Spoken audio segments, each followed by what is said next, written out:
of endometriosis these days. So thank you so much, Paul, sir, for chipping in with your very, very valuable words. It is a pleasure to listen to you one more time, sir. Thank you, sir.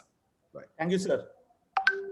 So let me move on to the next session, which is a panel discussion. How can a session end without a panel discussion on the entire case scenarios that we have gone through? We have discussed it topic-wise as medical management, infertility, and surgical management. Now we have a mix of that as a clinical case scenario. And to moderate this particular panel, we have none other than, I hope my slide is visible.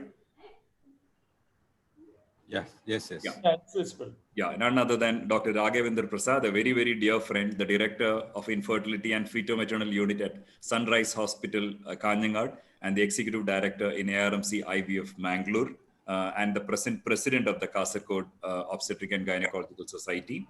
Also, there's one more person who was expected to chip in as the co-moderator, which is none other than Dr. Subhash Malya, who is the chairperson-elect of the endoscopy committee. But because of his flight timings and he had to attend a conference at Guwahati, he's unable to chip in here. So if required, I would attempt to fill in his shoes as the co-moderator along with Dr. Prasad. Now, I have the privilege of introducing the other panelists for this particular session. The first panelist is none other than Dr. Amar Ramachandran. Before I say introduce him as a fertility specialist or lab surgeon, I think the entire state, or probably people outside the state, know him as a film producer and an actor. So I would say that first, because that's something which is rarely found. And a wonderful, wonderful cricketer, as you all know. He's a fertility specialist and laparoscopic surgeon at Rashmi Koili IVF Center located at Kannur. Welcome you, Amar, for this particular session. As the next panelist, I have Dr. Archana, who is a consultant gynecologist at Cooperative Hospital Kumbla, located at Kasaragod, another vibrant member of the Kasaragod ONG Society. As the third panelist, I have Dr. Aisha Salam, the consultant gynecologist and the young budding lab surgeon at Aster MIMS, Kannur, a fellow Coxian from Kannur. And as the next panelist, I have Dr. Priya Iyer, the associate professor at IMCH Kozhikode. Welcome, Dr. Priya, also to this particular session. And I have, last but not the least, Dr. Jitendra Behra, who's the IVF consultant at ARMC Aegis Hospital, Perindalmanna. There's one more person, he was not the last. None other than Dr. Shivadas Kokuri, is the director at the Kokuri Laparoscopic and IVF Clinic, a wonderful badminton player, as I know him, located at Kozhikode. So welcome to the moderator, Dr. Raghavendra Prasad, as well as all the wonderful panelists who has come in. So we look forward to a very, very interesting session on case scenarios in endometriosis. Since there's not been a discussion about what Dr. Prasad is going to discuss today, I think it will be as spontaneous as it gets, and that probably will bring out the essence of how a panel discussion need to be. Over to you, Dr. Prasad, for slide sharing and carrying out this session. Yes. Good evening, everybody. At the onset, can you hear me? Yeah. Yeah. Good evening, everybody. At the onset, I would like to thank Dr. KMN and Dr. Shaijas for giving the opportunity to moderate the panel on endometriosis. Well, it is unfortunate that Dr. Subhash could not be here with us because of his flight delays. But anyway, we have prepared a small series of cases, I think, which all our experts will be able to handle it in a very good way. So as we know that, our panelists have already been introduced by Dr. Shaijas. So as we know that endometriosis will have clinical symptom, clinical triad symptom of dyspareunia, dysmenorrhea, and pelvic pain. Usually most of the patients will have symptoms before the onset of, just before the onset of bleeding, and will continue throughout, and the pain subsides once the bleeding stops. You have, if you look at pain, it can be because of many other causes also. You can have abnormal bleeding, and many of them do present with infertility. Not going into the details of what are the causes for infertility in endometriosis.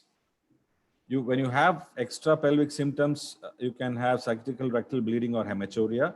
Scar endometriosis, which is very common. We have cyclical pain and also sometimes bleeding from the scar area. We have seen umbilical endometriosis, and also pulmonary endometriosis can also be there when you have a patient with endometriosis. The gold standard for diagnosis definitely is an ultrasound, preferably a transvaginal ultrasound, which most of us, I think, are competent enough to do. And you will have a typical ground glass appearance. Now let's go to the case study. You have a 19-year-old girl presenting with lower abdominal pain during periods and a constant heaviness in the lower abdomen for the past 1 year. So when you have her regular cycles with average flow with severe dysmenorrhea, pain does not relieve with medication. So when the ultrasound was done, this was the picture. There was a left adnexal mass of around 10 centimeters. CA125 was 461. How will you manage?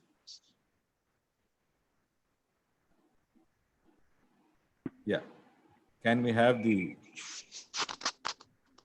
panelists, please? Yeah, Prasad, either you can, to make it more convenient, either you can Ask the panelists. Yeah. So that there's no clash of voice.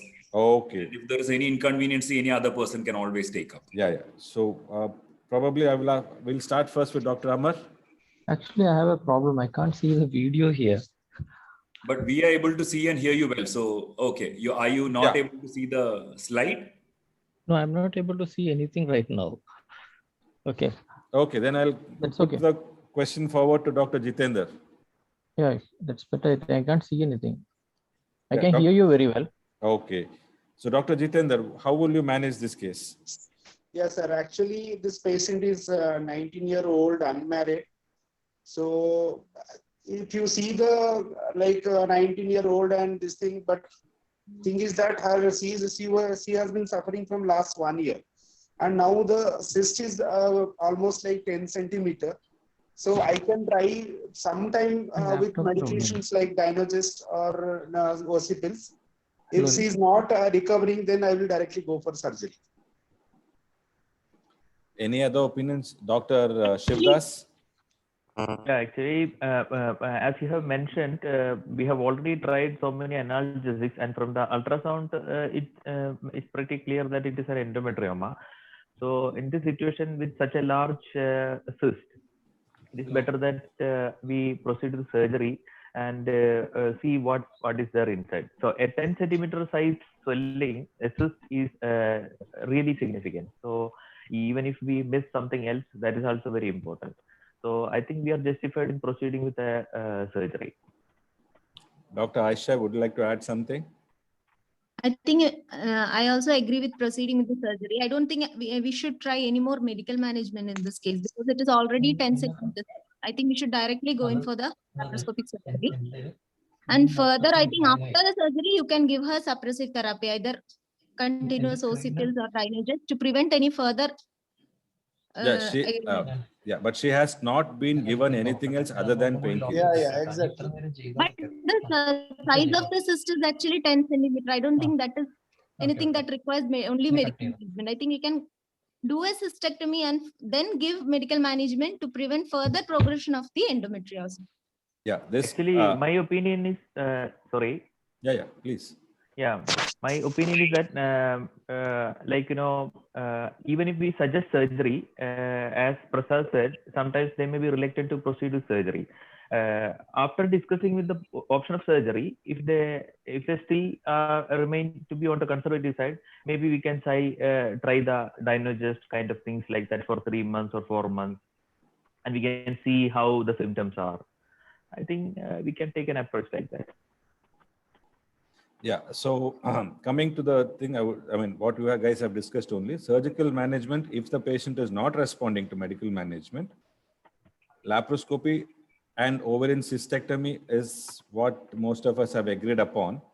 Now, the only question is when you have an adolescent girl who comes to you, to your OPD on the first visit and you diagnose the size of a 10 centimeter cyst, that is where the confusion arises, would you still prefer to go directly for a surgery, or would you plan at least a few cycles of medical management before you think of surgery? To buy some time before surgery, maybe we can give. But most of the time, when Surgery, we see them, like maybe 2 or 3 months, like maybe for some exam to get over, something like that. But definitely she needs a surgery. Yeah. Even sir, in my opinion, even if it is a Can I just suggest something? 1 second. Dr. Jitendra, can I just 1 second? When one person is speaking, I think the other person can just raise your hand.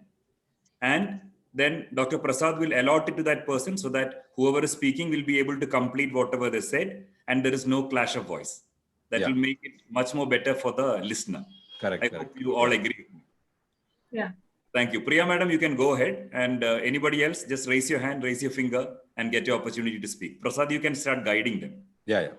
Thank you. Okay. So that's what I was about to say. Like maybe buy some time, like 2 or 3 months. Like if the patient wants, we can give some medical management, like a pre-operative Leupride, like GnRH agonist can be given, so that we definitely know that the recurrence of endometrioma is going to be less with a pre-operative medical treatment. The recurrence of pain as well as the recurrence of the disease as such is found to be definitely less. So we can give that, but definitely this patient needs a surgery per se. Yeah, Dr. Jitendra, you were raising your hand. Yeah, I'm agree with madam, because even if she is married also and sometime coming to our first time to our OPD, if you directly tell them for surgery, definitely they will not agree. So I think better like we can go for we can give the option, but straight away we can tell them that surgery is the best choice. But still we can try some 2 to 3 cycle of medications. If she's not getting relieved, then definitely we'll go for the surgery. Okay, fine. So we'll go to the next case. So this is Mrs. XY, 20 years, married for 8 months, comes with a history of congestive dysmenorrhea and dyspareunia. What were the things which you look for in this lady? She's come to your OPD with these particular symptoms. Now, as definitely we will take a detailed history, we will be doing a clinical examination, and we will be doing, the first step anyway will be a TVS. Now, once you've diagnosed that she's got an endometriosis, the next question is, how are you going to manage? Now you decided to put a laparoscopic for her, but you found that there are very small endometriotic lesions lying down inside her, inside the inside the abdomen. So are you going to do only a diagnostic, you posted her for a diagnostic laparoscopy and you found that there were a few endometriotic spots and lesions lying down there. Are you going to do only a diagnostic laparoscopy for her, or are you going to do something else also? Dr. Aisha? can actually excise the lesions if possible, or else at least just ablate the lesions, which is actually found. Don't just leave the lesions like that as diagnostic only. Just excise the small implants, and if possible, you can excise, or else you can just ablate the lesions. Okay. So I think all of us agree with this decision. It is ideal to remove all small nodules, whatever is seen during laparoscopy. Now, there was a study conducted with laparoscopy versus expectant group. They found that 62% of patients who underwent surgery conceived. And the interval from laparoscopy to conception was shorter.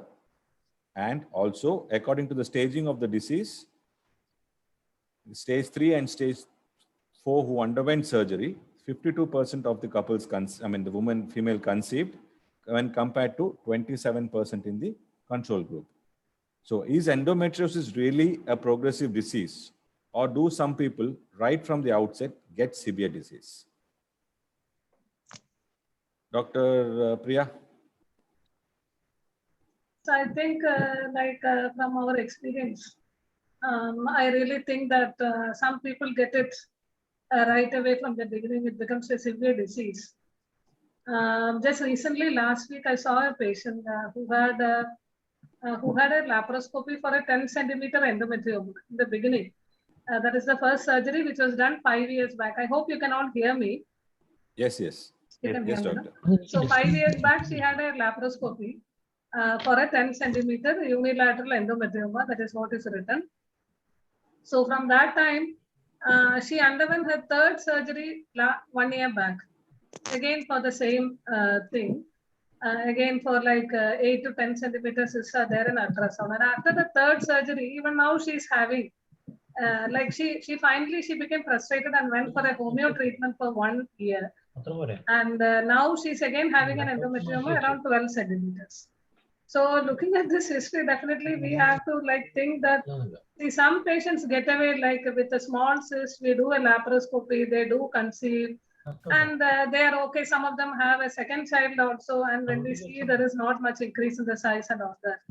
But definitely there are other very unfortunate women who have like a very severe disease from the outset. Yeah. Dr. Shivdas, you wanted to say something? Yeah, I just wanted to add on certain some of the experiences of the patients, because this question is very important.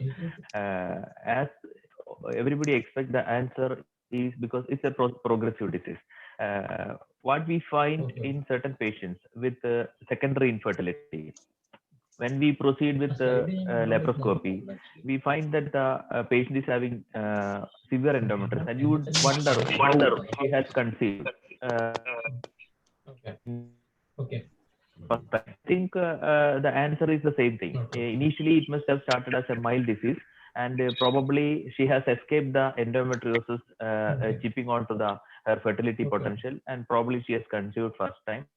And when she tried for the second pregnancy, she had this problem. That is why the patient has landed with an infertility consultant. We are doing a surgery. In the same way, very surprisingly, I had done hysterectomies in certain patients in the postmenopausal group.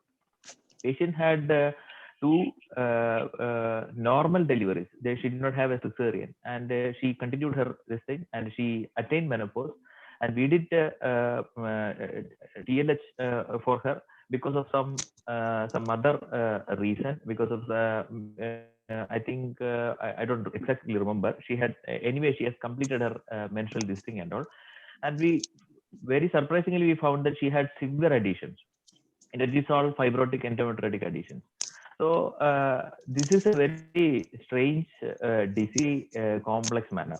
So even in a very late age, we see this disease. So there is no, we have no confusion. Thank you.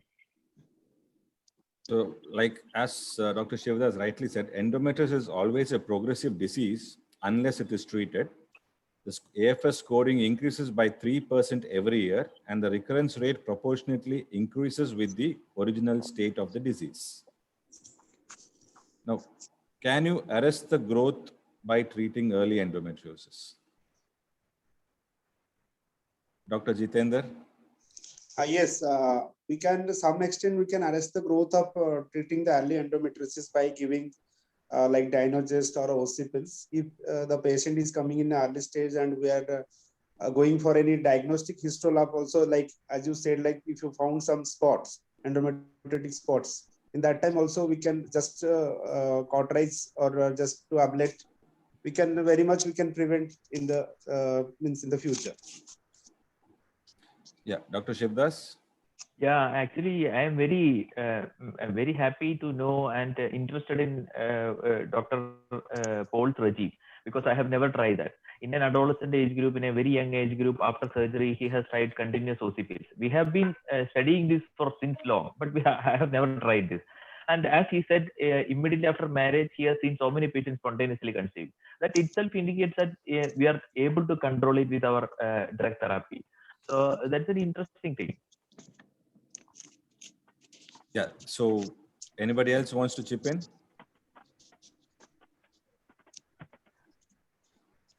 Right. So as all of the panelists said, that early endometriosis, if treated properly, can lead to a successful outcome. So you have a 25, next case will go, you have a 25-year-old presents with infertility for 2 years. But she's been married for 4 years, but trying conception for the past 2 years. Cycles are regular, and she has taken few cycles of pills. HSG is patent tubes. Only thing on ultrasound, you find that there's an unilocular cyst with internal echoes suggestive of endometriomas of 4 centimeters. LH 5.5, FSH 6.5, AMH 2.2. Husband semen analysis normal. How will you manage this case? Yeah, so can we start with Dr. Amar? Are you ready? Yeah, now I can. Yeah, now I can hear. Hello, am I audible actually? Please go ahead, Amar. Hello, We can am I hear you. audible Go actually? ahead. Oh, Yeah, yeah. okay. Oh, okay. She's married for 4 years, but trying. She's married for 4 years, but trying right? for conception for 2 years, right? Yes. Okay, since the HSG is patent, I think we can go ahead with IUI. So would you plan the IUI or will you remove the endometrioma and then plan the IUI? No, actually, HSG is patent. No, actually, Tubes are HSG is right? patent. Tubes are patent, So, right? I think. So I think. Hello. Yeah. Amar, I think there's a double login. I think you probably will have to be away from that laptop. Totally away from the laptop. That is picking up your voice. Okay.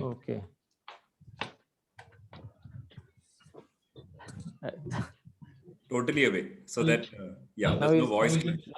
Now is it better? Yeah, very Yes. much. Yes. Very much. Please go ahead. Yes. Okay.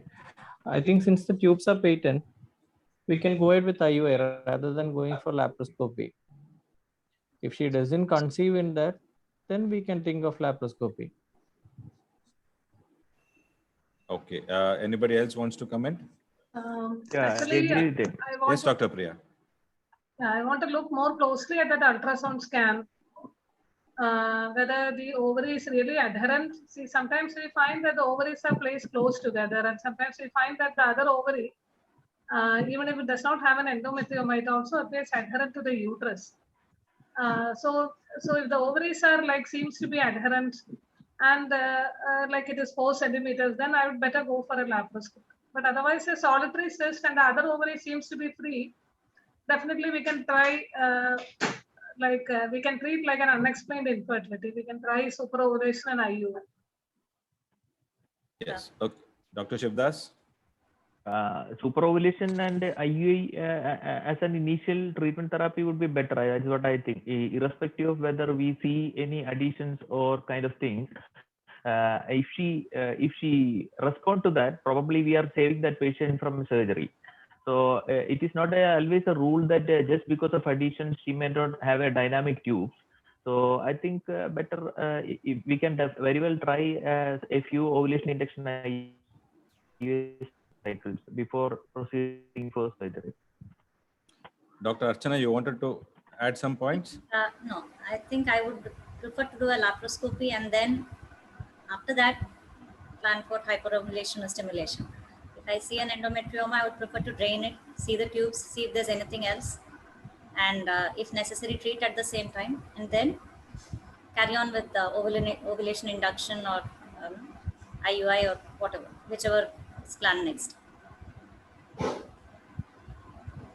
Yeah, Dr. Shivdas, tell me.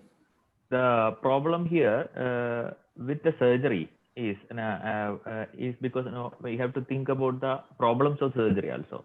As Dr. Paul sir said earlier in his talk, the size of the cyst is 4 centimeters.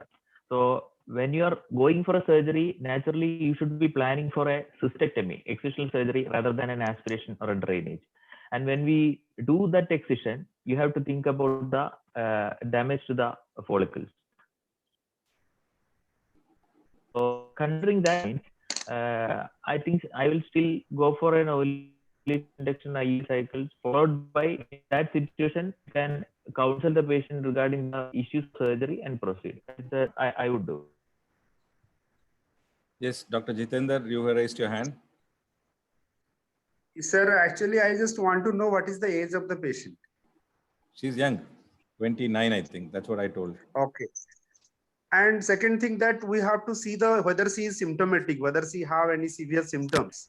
Then only I think we should go for the surgery, because already the AMH in the lower side. So even if you are going operating one ovary also, still again the AMH will go down.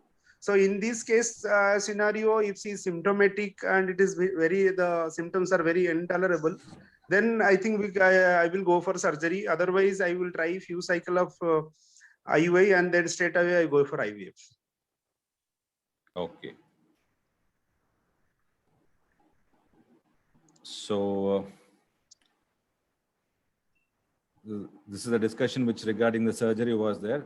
Surgery can be both diagnostic and therapeutic. Post-pregnancy rates are actually post-surgery are good. And once you do surgery, there's a definite thing, how long will you wait? It is not to wait for more than 6 months if you are planning for surgery. Now, can laparoscopic surgery improve the rate of IUI results? Laparoscopy in mild to moderate endometriosis, you have evidences stating that post-surgery, the results with IUI is definitely better. So if once you do the surgery, would you advise IUI immediately or would you wait?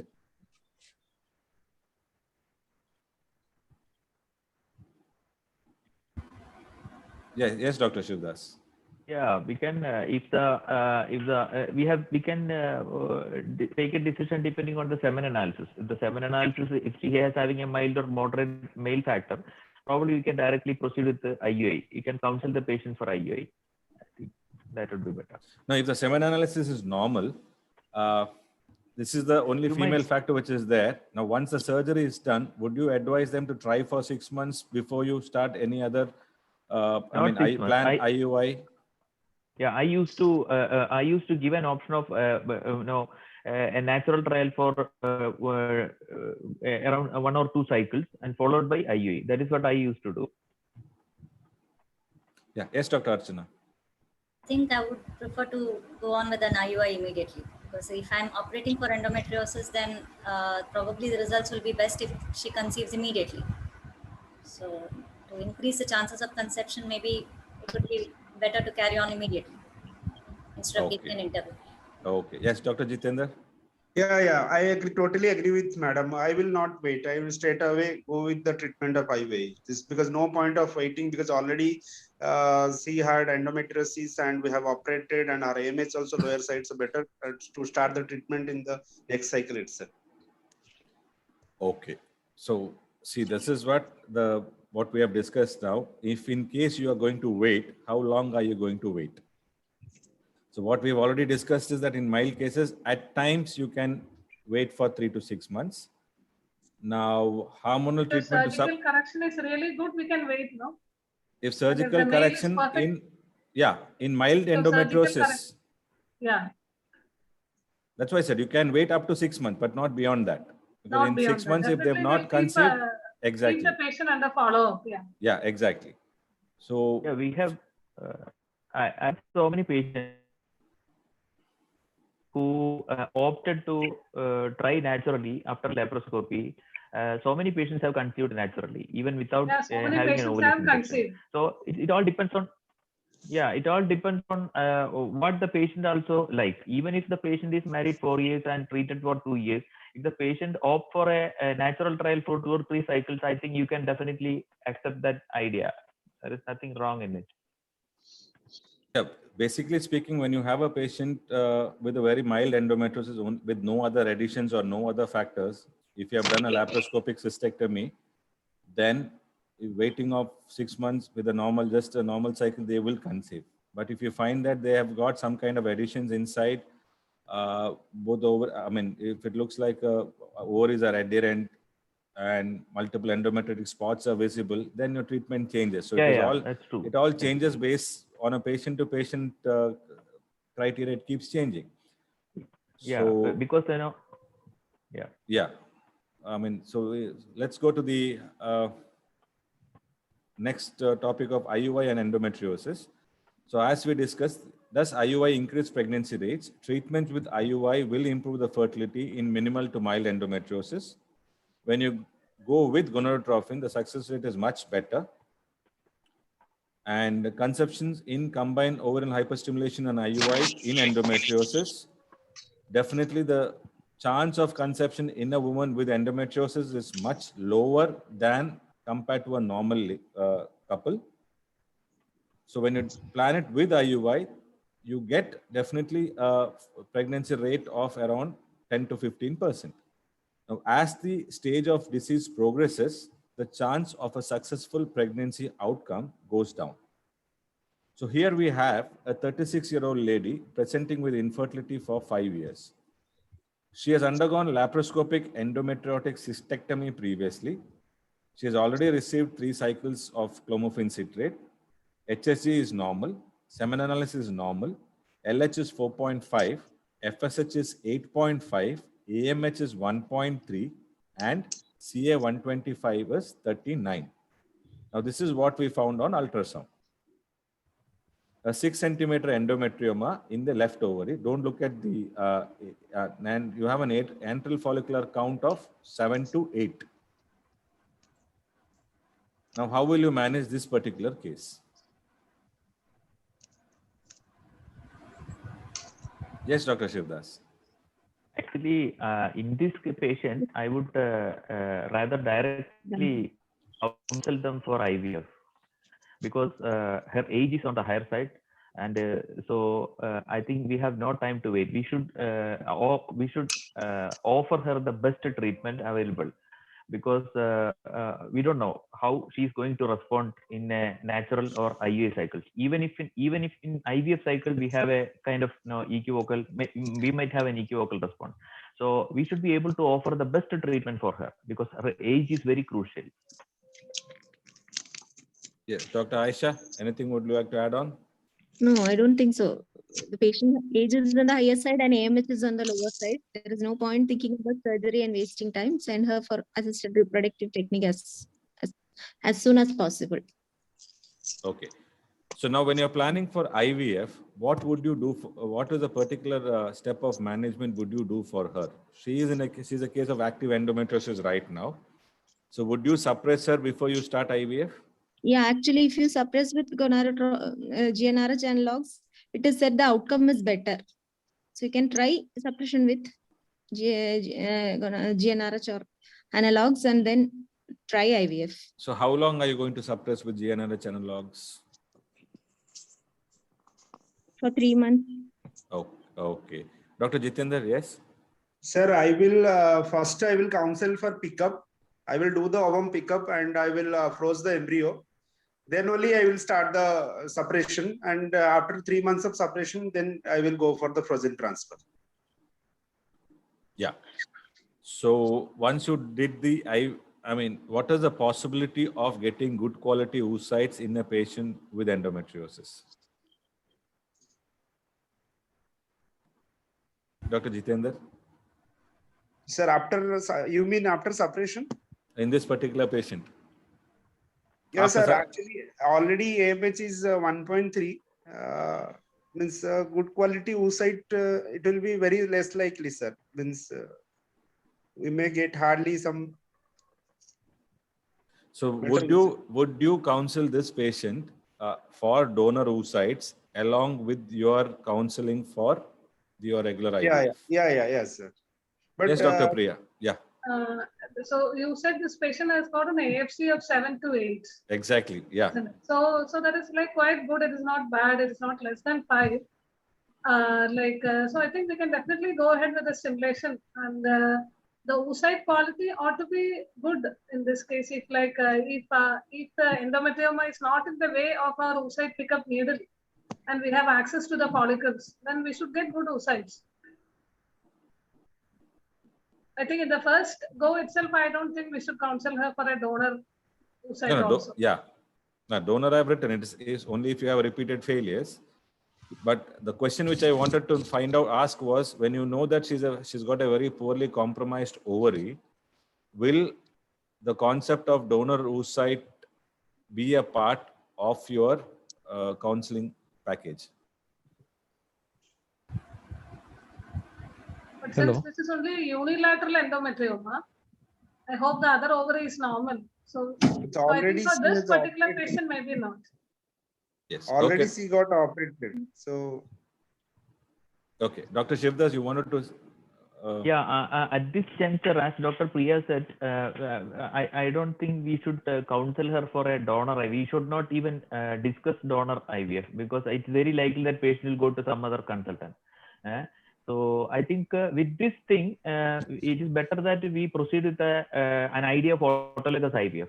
And in the same thing, I have different experiences. Like I have tried long protocol down regulation, just like Kundan said, and I have tried ANDAC protocol, and I have tried progesterone priming ovarian stimulation also. And from my experience, to be very frank, I have never seen any change in the number of eggs, quality of eggs. In many situations, even with the long protocol, in any situation in an endometriosis, you are likely that you will land with a very few number of eggs. Even if you have good follicles, the number of eggs may be less, as there are so many reasons why you can get poor number of eggs. So from my experience, I do not see any difference between an ANDAC protocol and a long protocol. So it may be its consultant's choice. Thank you. Yeah. So is IVF ICSI indicated in case of endometriosis? When you have an associated male factor, male infertility, when you have tried sufficiently with IUI in mild to minimal endometriosis, when you have failed IUI in moderate to severe endometriosis in women less than 35, moderate to severe endometriosis in women more than 35. So let's go to the next case scenario. You have a 29-year-old lady with mild dysmenorrhea for 3 years.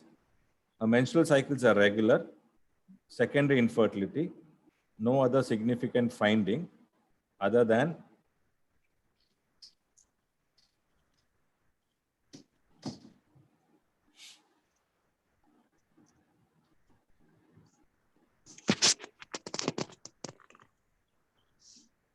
hold on, my slide seems to have stuck. Okay, you have this ultrasound picture, or we'll put it this way: both the ovaries are adherent to the posterior surface of the uterus with multiple cysts in the right ovary, with a left ovarian cyst of 4 centimeters. You have a normal uterus. So how would you manage this particular case?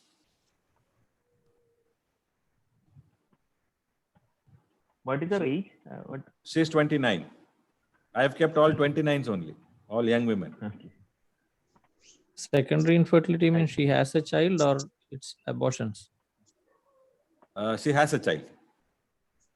What is Okay. the cyst size in the right ovary? Right ovary, you have multiple small cysts. On the left ovary, you have a 4 centimeter size cyst, and both ovaries appear adherent to the posterior surface of the uterus. I think we proceed with the What's the laparoscopy. AMH? Her AMH, yeah, AMH is less.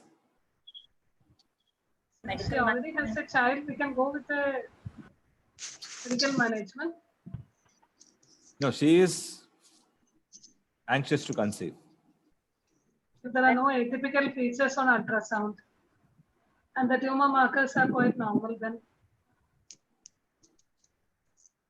so even though there's quite a lot of additions, suspected additions, which you see on ultrasound, it's like kissing ovaries, which you see on ultrasound, would you still opt for a medical management before a surgical line of management?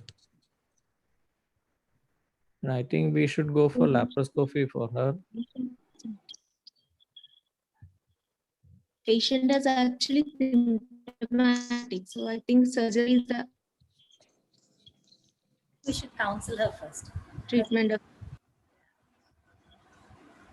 Okay, yeah, this is where most of us will differ, because some of us would prefer to go take her directly for surgery, clear off all the additions, and then start treatment.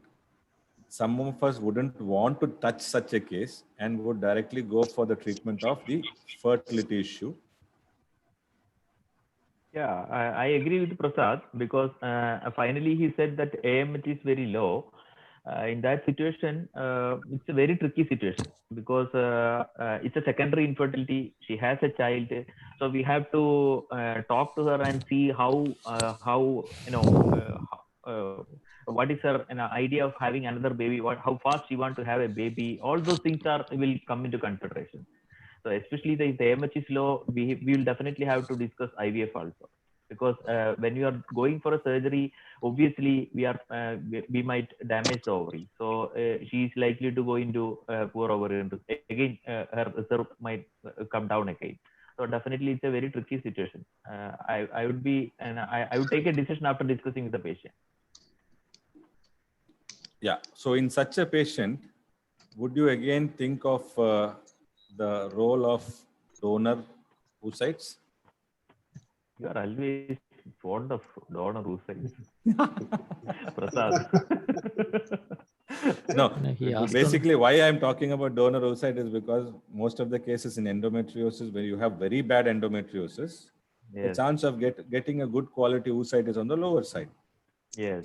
So once you do the pickup and then you say that I don't have oocytes available, or I have only 1 or 2 poor quality oocytes, then you go back to them and then you counsel them. Suppose you go say and tell them that, okay, so this is what we have got, and are you interested in donor? And then when at times, sometimes the patients may flare up also when you give the option in the last minute.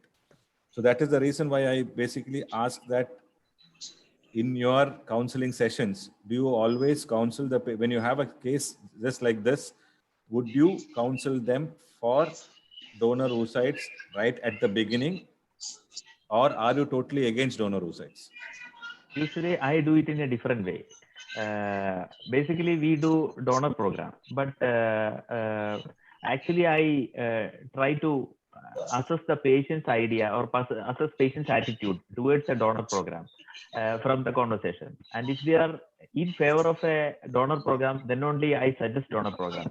Otherwise, even with a low AMH, I would talk only about autologous IVF. The issue with the discussion of a donor program is that now, I don't know, it's my experience. Patients are very reluctant to think about donor program. Significant number of couples. So when you talk about donor program, people think in a different way. So that is how I do. Maybe, as Prasad said, it is difficult. In certain situations, you have to directly tell them. So it's a kind of difficult situation when you talk to the patient. Yeah. So I think for this current patient, she have one child, right? So I won't discuss about donor program in the beginning itself. I'll tell, see, you have such and such symptoms. You might require laparoscopy. Okay, after laparoscopy, you may have to go for IVF. Even when we do IVF, we might end up in getting no eggs. All these things have to be told in the very beginning. But I may not tell about donor eggs in the very beginning for this particular patient. Yeah. So if she did not have a child at all, then I might tell in the very beginning, okay, you might end up with no eggs. In that case, will you prefer going for donor egg? Yes, Dr. Shivdas.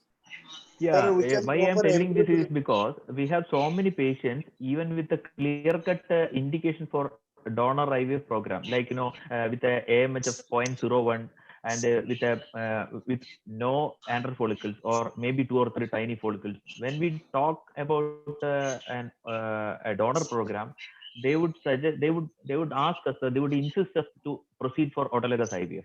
And we have many times we have proceeded with autologous IVF. In between, we have cancelled the cycle. So I don't know. Maybe that is a kind of population which we face here. So maybe it's different in different places. So that is why I told like that. Yeah. So let me people put it this way. Couples preferentially, they will always prefer to have their own biological child. So considering that thing, I think we would always keep the donor program at the backside. So yeah, if you look at the slide, I have told you if AMH is 0.8, will this how will you manage this? Will this bring about a change in your opinion or decision methods? Dr. Shivdas has already answered that even if it's 0.1, I will still go ahead with the autologous IVF. Yeah. Dr. Jitendra? Sir, I will go for embryo pulling. Means I can Okay. do multiple, 2 or 3 pickups. I can counsel like that, and I will not go for the donor. And I can see if the because already patient has one child, so that will be a better option. I just want to add something. She's very young now. She's only 29. Yeah. So even though her AMH is less, her oocyte quality ought to be good. Yeah, that So is probably she's going to conceive. Like we don't need all this. okay. So I'll put it this way: if her AMH is 2.9, what will you do?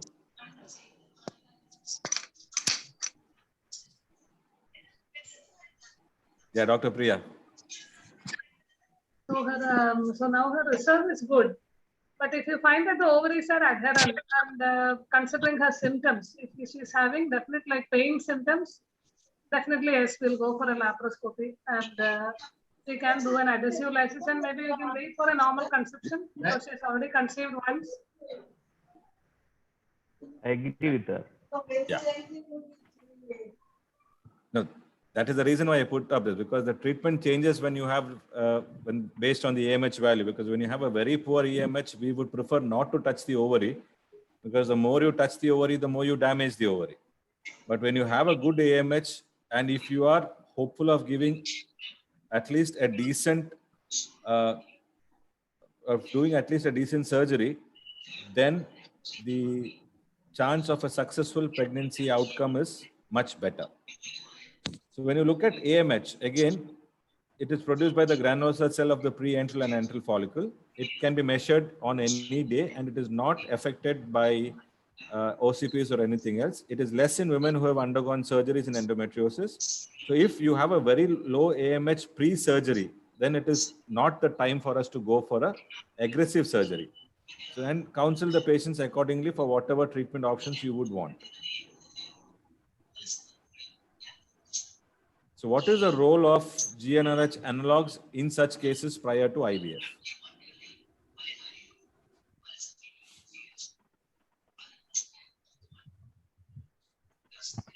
Yes. I don't use GnRH analogs that much.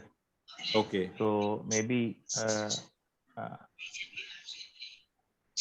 I always use, even in endometriosis, I have found that ANDAC protocol is better. And recently, for the last 6 to 8 months, I am using progesterone priming. And I have found that the quality of eggs, embryos, and the number of eggs and embryos are equally good. So that's also another option, good option. I have never seen any advantage of using GnRH analogs in endometriosis. Maybe there could be difference of opinion. Yeah, anybody would want to differ with that opinion?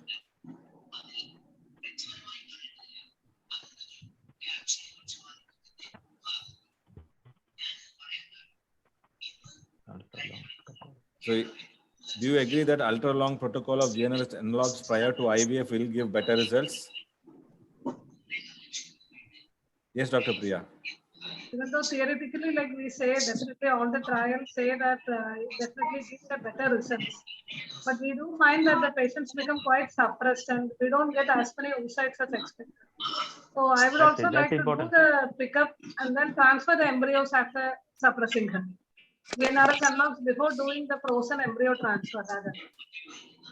Okay.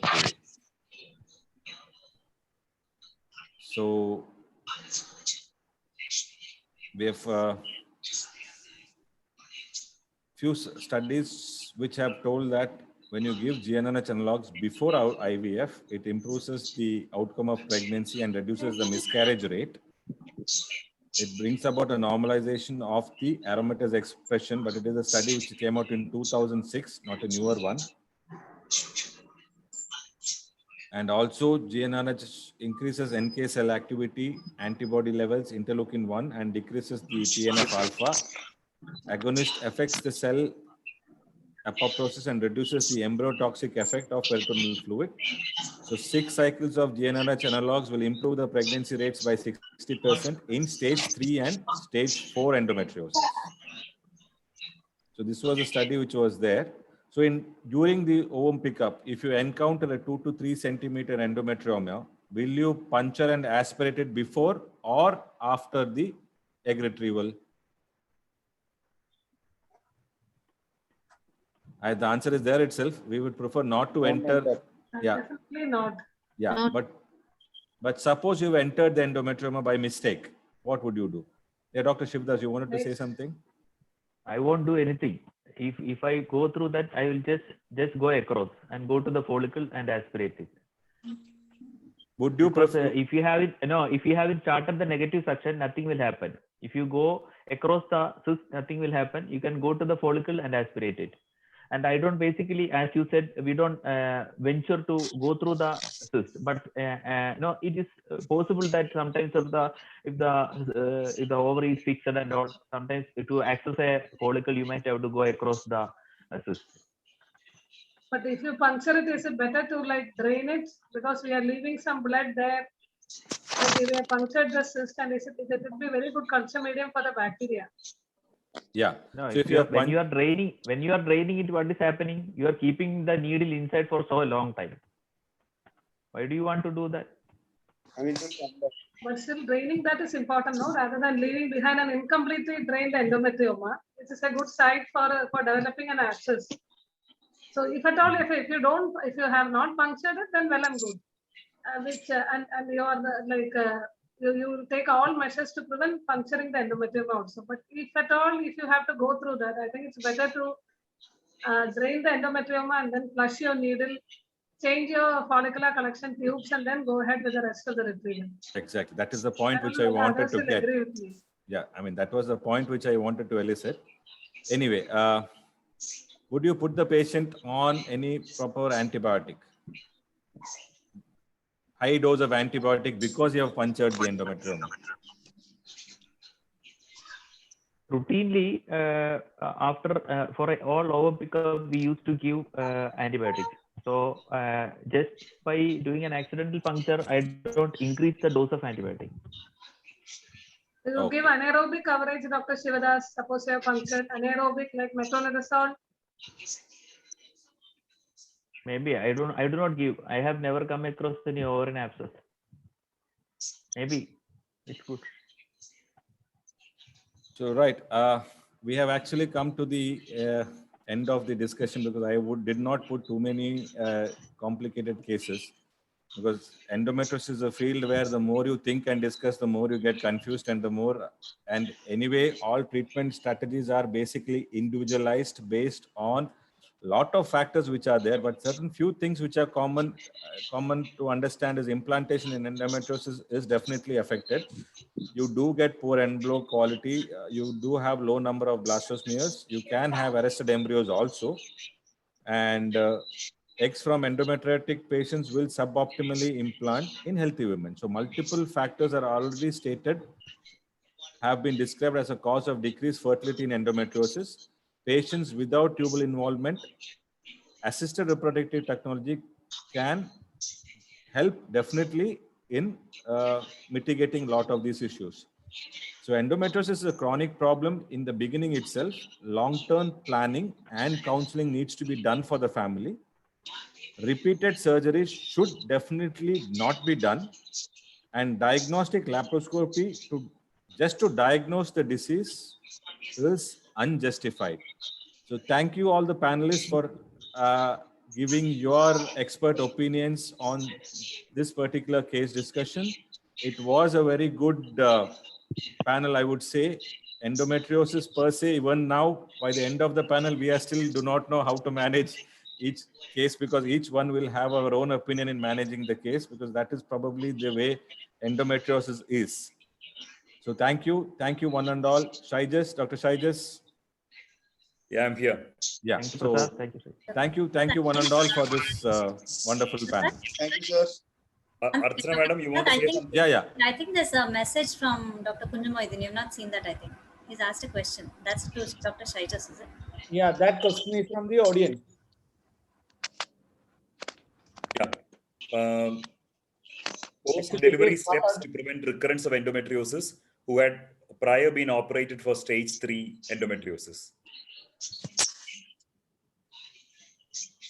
Anyone can answer from the panelists or Pregnancy itself will suppress the disease, no? What is the question? I did not see. Yeah, and steps to prevent recurrence of endometriosis who had prior operated for stage 3 endometriosis. Yeah, what is this post-delivery? Post-delivery, after the delivery. Okay. So one option is that, if during the delivery or immediately after the delivery, if we found that there is a already the possible recurrence or some small cyst or something is there, we can give progesterone only contraception, or later on we can even think about Mirena as well. Because of breastfeeding, no, breastfeeding is an important. That is anything which interrupts breastfeeding, we cannot give. So that's it. No, but do we need to give contraception? We do not have to give anything for the first 6 months at least, because patient will be lactating also, and probably there is a... Still, if you supplement with the progesterone, so that will be an added benefit. Yeah. Okay. Shall we wind up, Shaijas? Yeah. Shall I say the vote of thanks? Yeah, before that, I would like to comment that the CME is eligible for one ICOG credit point, and you have to keep the certificate, which has to be download the certificate from the link which you get after the meeting. And I would like to thank Metcon and Sun Pharma officially, and over to Shaijas for the official vote of thanks. Thank you. Thank you so much, everyone. First of all, to Dr. Kunju Moideen for this excellent initiative to conquer the enigma, I would say, conquer the enigma of endometriosis. We keep discussing about this topic. Every time we learn something new from our colleagues, is what I have personally thought about endometriosis. So every day is a learning experience. Every new patient teaches something new about endometriosis, and it is something which is beyond what you can routinely explain, probably with a rule. So thank you so much to the chairpersons, Dr. Walson, Dr. Ashwati Kumran, Dr. Jyoti Chandran Madam, Dr. Sharath, Dr. Ajit, Dr. Jubairiyat Madam, as well as the three wonderful speakers, Dr. Bhavin, Dr. Kundan, as well as Paul Sir, and to the wonderful moderation by Dr. Prasad, as well as to the wonderful panelists, Dr. Amar, Dr. Shivdas, Dr. Jitendra, Dr. Archana, Dr. Priya, as well as Dr. Aisha. So thank you so much. It was a pleasure to interact with you all. And on behalf of the Reproductive Medicine Committee of Kerala Federation, as well as the Infertility Committee of FOXI, we thank you for your wonderful deliberations, and we hope to see you soon. Stay safe, take care wherever you are. And a special thanks to ICOG, Dr. Mandagni Meg, as well as Dr. Parag Sir, for giving us that ICOG credit point. Anything else, Dr. K? Yeah, that's all. Thank you, Dr. Shaijas, for wonderful coordination. Thank you. Thank you. Thank you so much. Take care, everyone. Stay safe. Thank you. See you. Bye-bye. Bye. Good night.